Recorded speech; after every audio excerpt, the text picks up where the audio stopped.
एक अच्छा घर आवास बनाने का सपना हर किसी का होता है और इसी सपने को साकार करने के लिए देश के प्रधानमंत्री जी ने भी सबको घर देने का वादा किया था। लेकिन गांव में आज भी लोगों के एक अच्छा घर बनाने के सपने ही बने हुए हैं। हमारे पीछे जो आप देख रहे हैं ये घर चंद्रमोहन का है।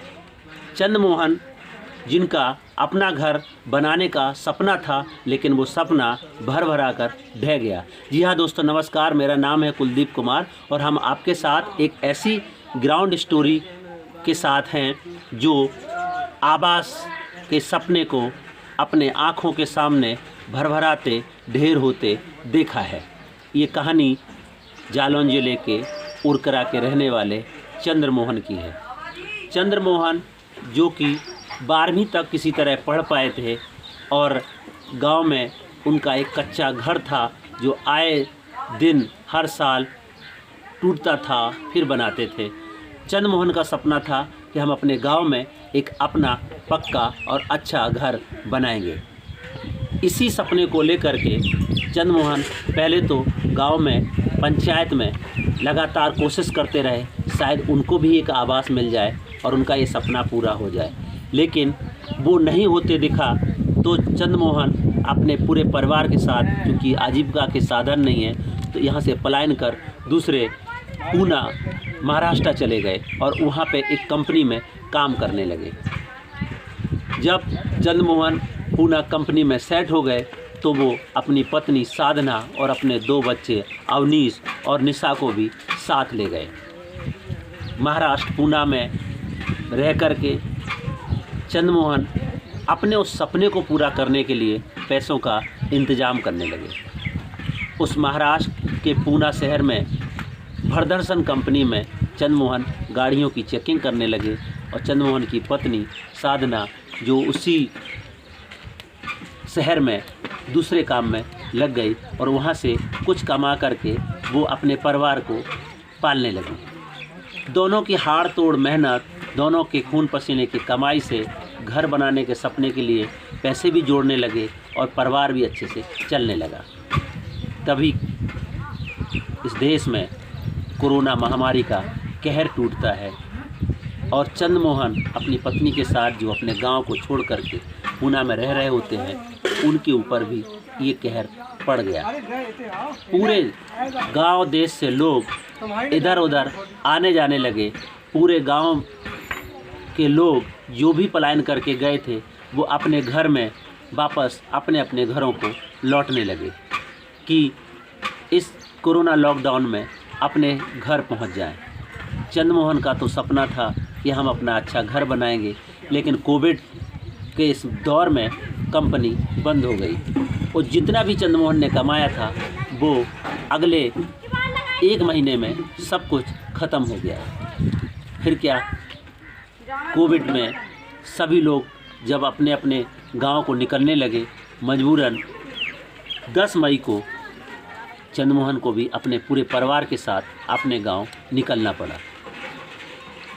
चंद्रमोहन का सपना कि हम अपने घर को अच्छा बनाएंगे, वो सपना ऐसे ही सपना बना रहा। मरते क्या ना करते, अपने बच्चों को बचा लेंगे, इस महामारी के दौर से गुजर जाएंगे तो शायद इस सपना को तो हम फिर भी पूरा कर लेंगे।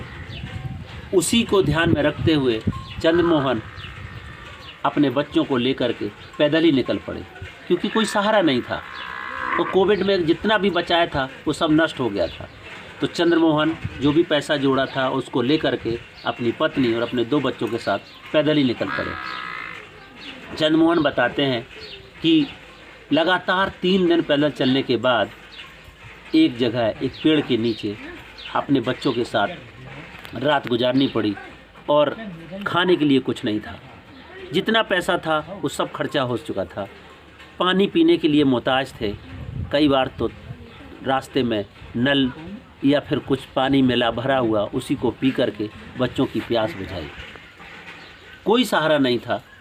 जितना पैसा था, जो भी घर गृहस्थी का सामान था, वो तो वहीं छूट गया। पैसा रास्ते में ही खर्च हो गया। 5 दिन इस तरीके से चंद्रमोहन और उनकी पत्नी साधना और बच्चे अवनीश और निशा के गुजरे, मानो लगता था कि अब ज़िंदगी दोबारा नहीं मिलेगी और यहीं कहीं रास्ते में पूरा परिवार नष्ट हो जाएगा और जो घर है, घर में चिराग जलाने के लिए भी शायद कोई बच जाए। इस तरह टूट चुके चंद्रमोहन बताते हैं कि लगातार पैदल चलते चलते थक गए थे। एक दिन सुबह एक होटल पे ट्रक जिसमें बैठ के चंद्रमोहन और उनके परिवार के लोग आ रहे थे, वहाँ रुके तो कुछ लोगों ने उनके बच्चों को बिस्किट और बच्चों को पैरों में चप्पल नहीं थी, चप्पल दिया और एक सहारा में दिया। तो बच्चों ने जो पेट में खाना खाया, चंद्रमोहन ने खुद और अपनी उसकी पत्नी ने खाना खाया, तो थोड़ा सुकून मिला कि शायद ये ज़िंदगी बच जाए।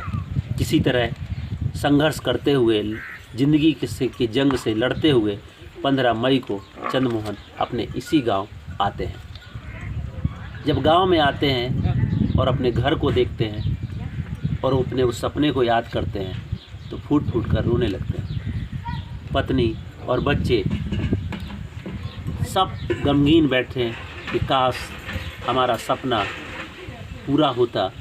बड़ी उम्मीद के साथ गए थे परदेश में कि कुछ पैसे कमाएंगे और पैसे लेकर के आएंगे और अपना एक घर बनाएंगे, लेकिन हमारा ये घर आज भी ऐसा ही पड़ा है। चंद्रमोहन का पूरा परिवार घर आ गया, लेकिन आवास के लिए चंद्रमोहन आज भी तरस रहे हैं। पंचायत में भी बात किया, आवास का आश्वासन मिला, लेकिन अभी तक चंद्रमोहन को आवास नहीं मिला है। चंद्रमोहन गांव में काम नहीं मिलता, कितने दिन तक अपने परिवार का पालन पोषण करते।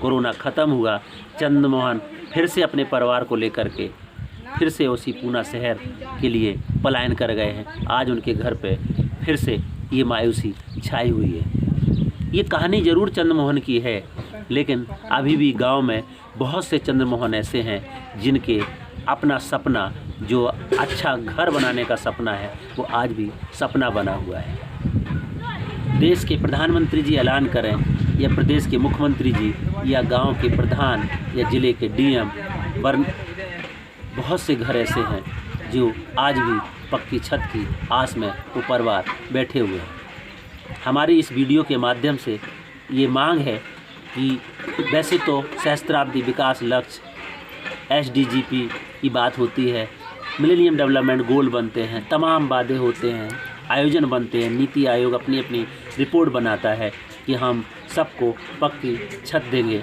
और हमारे देश के प्रधानमंत्री जी ने भी घोषणा किया था कि हम 2022 तक सबको आवास देंगे।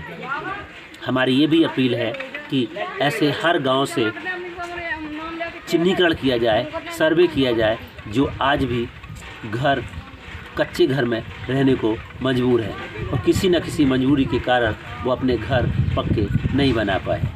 एक तो ये दलित फैमिली, ऊपर से भूमिहीन फैमिली, ऊपर से गांव में काम धंधा नहीं मिलता है तो रोज़गार की तलाश में दूसरे शहरों में जाके पलायन करके काम करते हैं। लेकिन सपना तो सपना रहता है, हर किसी का सपना होता है कि उसको एक पक्का छत, अच्छा घर हो। लेकिन ये सपना कब पूरा होगा, या चंद्रमोहन की तरह ये सपना सिर्फ सपना रहेगा और ऐसी आपदाओं में ये सपना और भरभरा के ढह जाएगा, इसकी उम्मीद चंद्रमोहन को भी नहीं थी। फिलहाल चंद्रमोहन आज भी इस उम्मीद में है कि हम अपने सपने को पूरा करेंगे। फिर से चंद्रमोहन अपने परिवार को लेकर के दूसरे शहर में पलायन करके गए हैं और वहाँ से कमा करके इसी घर को एक पक्का और अच्छा और सुंदर घर बनाने का सपना पूरा करेंगे। मैं अपील करना चाहूँगा शासन, प्रशासन, सत्ता से भी कि चंद्रमोहन जैसे ऐसे परिवारों का चिन्हीकरण हो और इनको एक अच्छा आवास दिया जाए ताकि इनका भी एक अच्छा घर बनाने का सपना पूरा हो सके। इस वीडियो के माध्यम से हमारी एक अपील है कि आपके आसपास ऐसे जितने भी लोग हैं जो कच्चे मकानों झोपड़ियों में रह रहे हैं, उनकी आवाज़ सरकार तक पहुंचाएं और सरकार से अपील है कि वो अपने वादे को पूरा करें, हर गांव का सर्वे कर करके और वहां तक उनको पक्के छत और आवास मुहैया कराने की व्यवस्था करें। आज की कहानी में इतना ही, कल फिर मिलेंगे एक नई कहानी के साथ। तब तक के लिए जय भीम, जय संविधान।